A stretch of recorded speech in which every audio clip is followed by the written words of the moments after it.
தொடக்க நூல் அதிகாரம் 32. பின்னர் யாக்கோபு தம் பயணத்தை தொடர்ந்தார். கடவுளின் தூதர்கள் வழியில் அவரை சந்தித்தார்கள்.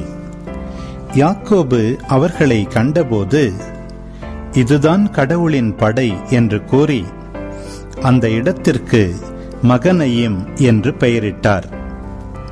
பின்பு யாக்கோபு ஏதோம் நாட்டிலுள்ள சேயீர் பகுதியில் வாழ்ந்து வந்த தம் சகோதரன் ஏசாவிடம் தூதரை அனுப்பினார். அவர் அவர்களுக்கு கட்டளையிட்டு சொன்னது, நீங்கள் என் தலைவன் ஏசாவிடம் போய், உம் ஊழியனாகிய யாக்கோபு கூறுவது, நான் இதுவரை லாபானிடம் அந்நியனாய் தங்கியிருந்தேன். மாடுகளும் கழுதைகளும் ஆடுகளும் வேலைக்காரரும் வேலைக்காரிகளும் எனக்கு உள்ளனர்.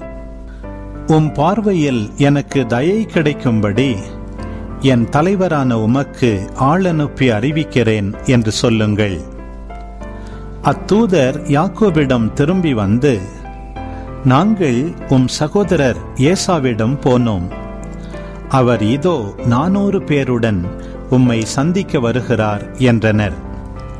யாக்கோபு மிகவும் அஞ்சி கலங்கி தம்முடன் இருந்த ஆள்களையும் ஆடு மாடு ஒட்டகங்களாகிய மந்தைகளையும் 2 பகுதிகளாக பிரித்தார்.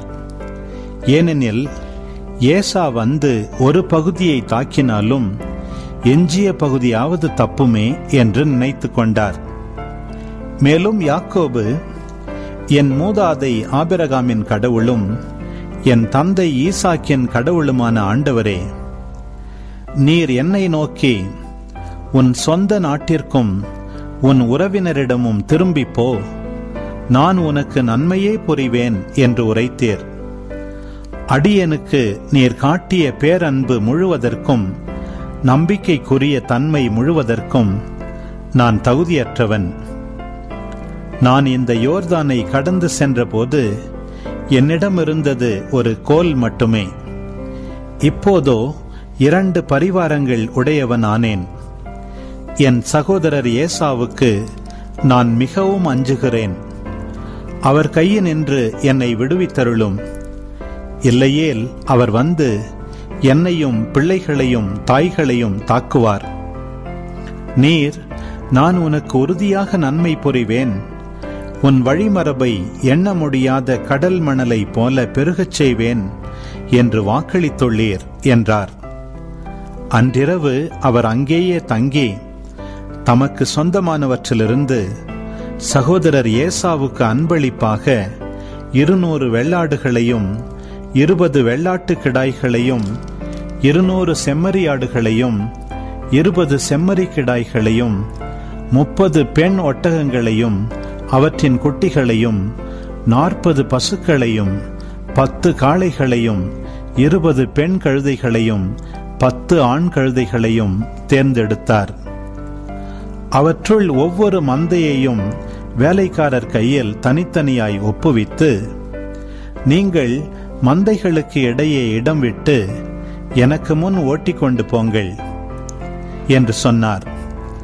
பின்பு அவர் முதலில் போகிறவனை நோக்கி கட்டளையிட்டு கூறியது, என் சகோதரர் ஏசா உனக்கு எதிர்பட்டு, நீ யாருடைய ஆள்?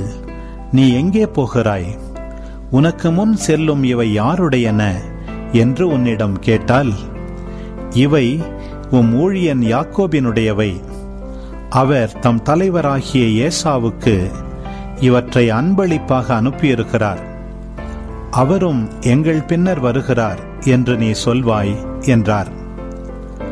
அதேவிதமாய் அம்மந்தைகளை ஓட்டிச் செல்லும் 2ஆம் 3ஆம் ஆள்களுக்கும் மற்ற அனைவருக்கும் கட்டளையிட்டு கூறியது, ஏசாவை நீங்கள் சந்திக்கும் பொழுதும், இதோ உம் ஊழியன் யாக்கோபு எங்கள் பின்னால் வருகிறார் என்று சொல்லுங்கள். ஏனெனில் யாக்கோபு, நான் அவர் முன்னே இவ்வன்பளிப்புகளை அனுப்பி அவரை அமைதிப்படுத்துவேன். பின்பு நான் அவரை நேரில் காணும் பொழுது அவர் ஒருவேளை என்னை ஏற்றுக்கொள்வார் என்று நினைத்தார். அவ்விதமே யாக்கோபின் அன்பளிப்புகள் அவருக்கு முன் சென்றன. அவரோ அன்றிரவு கூடாரத்தில் தங்கினார்.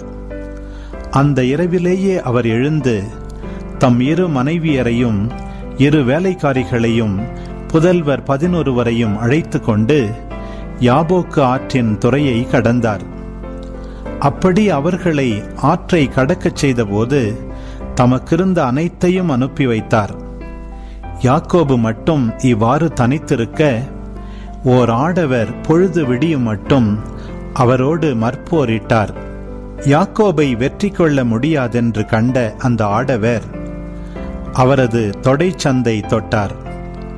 யாக்கோபு அவரோடு மற்போரிடுகையில் தொடைச்சந்து இடம் விலகியது.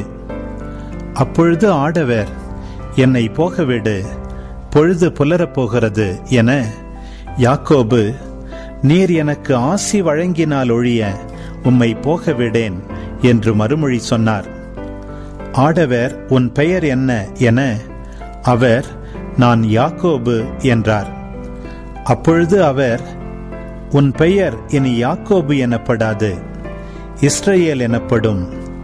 ஏனெனில் நீ கடவுளோடும் மனிதரோடும் போராடி வெற்றி கொண்டாய் என்றார். யாக்கோபு அவரை நோக்கி, உம் பெயரைச் சொல்லும் என்றார். அவர், என் பெயரை நீ கேட்பதேன் என்று அந்த இடத்திலேயே அவருக்கு ஆசி வழங்கினார்.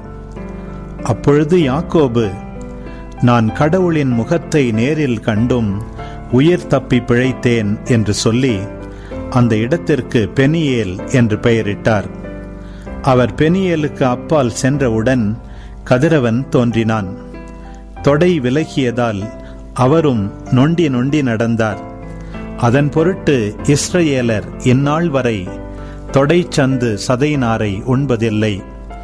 ஏனென்றால் அந்த ஆடவர் யாக்கோபின் தொடைச்சந்து சதையினாரை தொட்டார். அன்பு உறவுகளே, இது உங்களுக்கான நேரம். இக்காணொளியில் ஒலி ஒளி வடிவில் தொடக்க நூல் 32ஆம் அதிகாரத்தை முழுமையாக பார்த்தும் கேட்டும் ஜெபித்தும் இருப்பீர்கள். இன்றைய இறை வார்த்தையின் அடிப்படையிலான கேள்வி: யாக்கோபுக்கு வைக்கப்பட்ட இன்னொரு பெயர் என்ன? பதில்களை காமெண்ட்ஸில் பதிவு செய்யவும். இதுபோன்ற வீடியோக்களை தொடர்ந்து காண இந்த வலைதளத்தை சப்ஸ்கிரைப் செய்யவும். மேலும் லைக் கொடுத்து எங்களை ஊக்கப்படுத்தவும். இப்பதிவுகளை மற்றவரோடு பகிர்ந்து ஷேர் செய்து நாளும் திரு விவிலியத்தின் ஒரு அதிகாரத்தை வாசிக்கவும் கேட்கவும் பார்க்கவும் நீங்கள் உதவிடலாம். மீண்டும் அடுத்த காணொளியில் சந்திப்போம். இந்த நாள் இனிய நாளாய் அமையட்டும். இறைவன் உங்களை ஆசீர்வதிக்கட்டும்.